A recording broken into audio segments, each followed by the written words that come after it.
তব কথামৃতং তপ্ত জীবনং কবিভিড়িতং কলমশাপহম শ্রবণমঙ্গলম শ্রীমদাততং ভুবি গৃণন্তি যে ভুরিদা জনা। নমস্কার, অমৃতবাণী চ্যানেলে আপনাদের সকলকে স্বাগত। শ্রী শ্রী ঠাকুর, মা ও স্বামীজির রাতুল চরণে শতকোটি প্রণাম জানিয়ে শুরু করছি আমাদের আজকের পাঠ। 1884 জুন, পঞ্চম পরিচ্ছেদ, ব্রাহ্ম ভক্ত সঙ্গে। এইবার পাতা হইয়াছে। দক্ষিণের বারান্দায় ঠাকুর মহিমাচরণকে বলিতেছেন, আপনি একবার যাও, দেখো ওরা সব কি করছে। আর আপনাকে আমি বলতে পারি না, না হয় একটু পরিবেশন করলে। মহিমাচরণ বলিতেছেন, নিয়ে আসুক না, তারপর দেখা যাবে। এই বলিয়া হু হু করিয়া একটু দালানের দিকে গেলেন, কিন্তু কিয়ৎক্ষণ পরে ফিরিয়া আসিলেন। ঠাকুর ভক্ত সঙ্গে পরমানন্দে আহার করিতে বসিলেন। আহারান্তে ঘরে আসিয়া বিশ্রাম করিতেছেন। ভক্তেরাও দক্ষিণের পুষ্করিণীর বাঁধা ঘাটে আচমন করিয়া পান খাইতে খাইতে আবার ঠাকুরের কাছে আসিয়া জুটিলেন। সকলেই আসন গ্রহণ করিলেন। বেলা 2টার পর প্রতাপ আসিয়া উপস্থিত। তিনি একজন ব্রাহ্ম ভক্ত। আসিয়া ঠাকুরকে অভিবাদন করিলেন। ঠাকুরও মস্তক অবনত করিয়া নমস্কার করিলেন। প্রতাপের সহিত অনেক কথাবার্তা হইতেছে। প্রতাপ: মহাশয়, আমি পাহাড়ে গিয়েছিলাম, দার্জিলিংয়ে। শ্রীরামকৃষ্ণ: কিন্তু তোমার শরীর তো তত ভালো হয় নাই, তোমার কি অসুখ হয়েছে? প্রতাপ: আজ্ঞা, তার যে অসুখ ছিল আমারও সেই অসুখ হয়েছে। কেশবের ওই অসুখ ছিল। কেশবের অন্যান্য কথা হইতে লাগিল। প্রতাপ বলিতে লাগিলেন, কেশবের বৈরাগ্য বাল্যকাল থেকেই দেখা গিয়েছিল। তাকে আহ্লাদ আমোদ করতে প্রায় দেখা যেত না। হিন্দু কলেজে পড়তেন, সেই সময় সত্যেন্দ্রের সঙ্গে তার খুব বন্ধুত্ব হয়, আর ওই সূত্রে শ্রীযুক্ত দেবেন্দ্রনাথ ঠাকুরের সঙ্গে আলাপ হয়। কেশবের দুইই ছিল, যোগও ছিল, ভক্তিও ছিল। সময়ে সময়ে তার ভক্তির এত উচ্ছ্বাস হতো যে মাঝে মাঝে মূর্ছা হতো। গৃহস্থদের ভিতর ধর্ম আনা তার জীবনের প্রধান উদ্দেশ্য ছিল। লোকমান্য ও অহংকার, আমি কর্তা, আমি গুরু দর্শনের লক্ষণ। একটি মহারাষ্ট্র দেশীয় স্ত্রীলোক সম্বন্ধে কথা হইতেছে। প্রতাপ: এদেশের মেয়েরাও কেউ কেউ বিলেত গেছে। একটি মহারাষ্ট্র দেশের মেয়ে, খুব পণ্ডিত, বিলেতে গিয়েছিল। তিনি কিন্তু খ্রিস্টান হয়েছেন।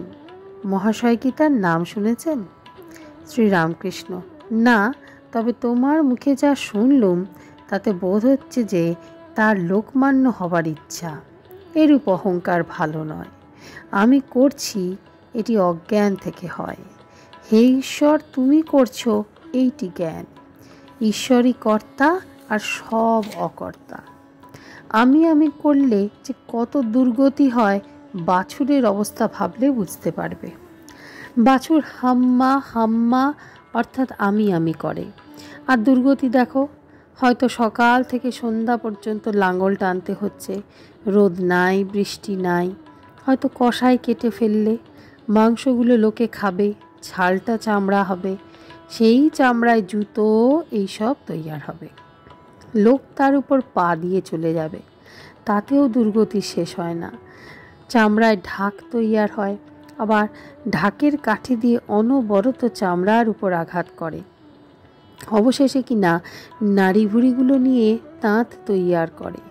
যখন ধুনুরির তাঁত তৈয়ার হয় তখন ধনবার সময় তুহু তুহু বলে, আর হাম্মা হাম্মা বলে না। তুহু তুহু বলে তবেই নিস্তার, তবেই তার মুক্তি। কর্মক্ষেত্রে আর আসতে হয় না। জীবও যখন বলে, হে ঈশ্বর, আমি কর্তা নই, তুমিই কর্তা, আমি যন্ত্র, তুমি যন্ত্রী, তখনই ঈশ্বরের সংসার যন্ত্রণা শেষ হয়। তখনই জীবের মুক্তি হয়, আর এই কর্মক্ষেত্রে আসতে হয় না। একজন ভক্ত জীবের অহংকার কেমন করে যায়? শ্রীরামকৃষ্ণ: ঈশ্বরকে দর্শন না করলে অহংকার যায় না। যদি কারোর অহংকার গিয়ে থাকে তার অবশ্য ঈশ্বর দর্শন হয়েছে। একজন ভক্ত: মহাশয়, কেমন করে জানা যায় যে ঈশ্বর দর্শন হয়েছে? শ্রীরামকৃষ্ণ: ঈশ্বর দর্শনের লক্ষণ আছে। শ্রীমদ্ ভগবতে আছে যে ব্যক্তি ঈশ্বরের দর্শন করেছে তার 4টি লক্ষণ হয়: বালকবধ, পিশাচবধ, জড়বধ, উন্মাদবধ। যার ঈশ্বর দর্শন হয়েছে তার বালকের স্বভাব হয় স্মৃতি গুণাতীত, কোনো গুণের আট নাই। আবার সূচি অসুচি তার কাছে 2ই সমান, তাই পিশাচবধ। আবার পাগলের মতো কবু হাসে কবু কাঁদে, এই বাবুর মতো সাজে গোজে, আবার খানিক পরে ন্যাংটা, বগলের নিচে কাপড় রেখে বেড়াচ্ছে, তাই উন্মাদবধ। আবার কখনো বা জ্বরের ন্যায় চুপ করে বসে আছে, জড়বধ। একজন ভক্ত: ঈশ্বর দর্শনের পর কি অহংকার একেবারে যায়? শ্রীরামকৃষ্ণ: কখনো কখনো তিনি অহংকার একেবারে মুছে ফেলেন, যেমন সমাধি অবস্থায়। আবার প্রায় অহংকার একটু রেখে দেন, কিন্তু সে অহংকারে দোষ নাই। যেমন বালকের অহংকার। 5 বছরের বালক আমি করে, কিন্তু কারো অনিষ্ট করতে জানে না। পরশমণি ছুলে লোহা সোনা হয়ে যায়, লোহার তরোয়াল সোনার তরোয়াল হয়ে যায়। তরোয়ালের আকার থাকে, কারো অনিষ্ট করে না। সোনার তরোয়ালে মারা কাটা চলে না। আজকের পাঠ এ পর্যন্ত। নমস্কার।